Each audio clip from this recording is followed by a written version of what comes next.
François habite dans le nord de la Thaïlande, en territoire Hmong. À l'origine, les Hmong, peuple de montagnards, viennent de Chine. Ils se sont ensuite exilés au Laos, avant d'en être expulsés et de venir se réfugier en Thaïlande. François est en pleine campagne, à plusieurs heures de route des grandes villes. Il assiste un prêtre thaï qui a créé récemment un centre catholique pour accueillir des enfants Hmong. La plupart des enfants du centre dans lequel je vis avec le père thaï sont orphelins pour différentes raisons, soit pour séparation, soit pour décès, soit pour prison. C'est des enfants qui ne vivent pas avec leurs parents, c'est des enfants qui n'ont pas de grand frère.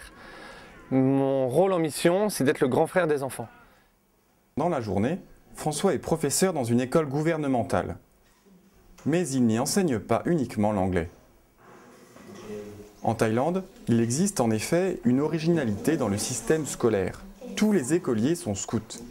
Une fois par semaine, le jeudi, ils viennent à l'école en uniforme scout et reçoivent une éducation plus humaine qu'intellectuelle. C'est une matière obligatoire à l'école. C'est pas vraiment un loisir tel que nous on le conçoit en France, mais ça fait partie de l'éducation voulue par le roi et par le gouvernement. Une règle instaurée par le roi du pays dans le but d'éduquer la population thaï à la cohésion sociale. De temps à autre, pendant la période scolaire, des camps de 3 jours sont organisés pour les enfants. L'objectif du scoutisme en Thaïlande et des activités que nous proposons, c'est de permettre aux jeunes de vivre ensemble, d'être soudés les uns aux autres. Finalement, l'objectif du scoutisme, c'est l'unité.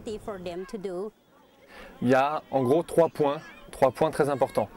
Ça apprend le respect des règles, ça apprend l'esprit de service et ça apprend la fraternité. Et pour cela, le roi tient à ce que le scoutisme soit très développé dans le pays et à ce que tous les enfants soient scouts et aient cette éducation citoyenne et humaine à l'école. Ce sont les professeurs eux-mêmes qui animent les camps scouts. François, professeur lui aussi, prend donc part à l'organisation et à l'animation.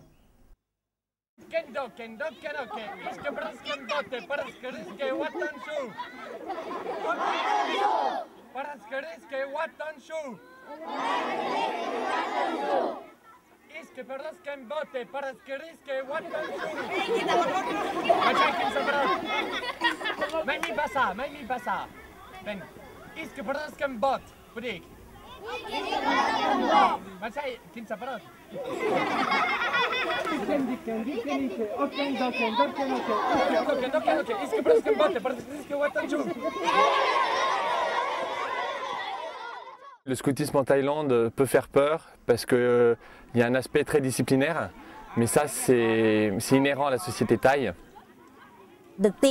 Ici, nous apprenons aux jeunes la discipline. Nous leur apprenons aussi à être des gens tournés vers les autres. Le but, c'est qu'ils deviennent des hommes et des femmes mûrs et responsables. Dans la pratique, le scoutisme en Thaïlande est différent de celui que connaissait François chez les scouts de France. Mais pourtant, dans le fond, il y retrouve le même esprit de service et de générosité.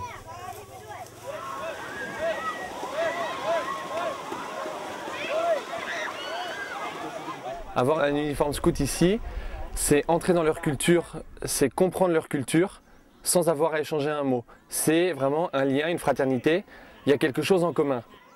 Pour François, le scoutisme est un véritable moyen d'inculturation au milieu d'une population à très grande majorité bouddhiste.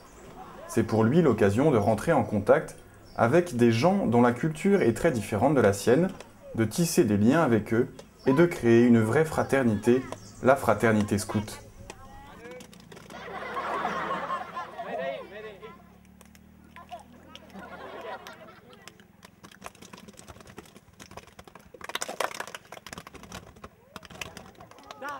Bom, tim, bom.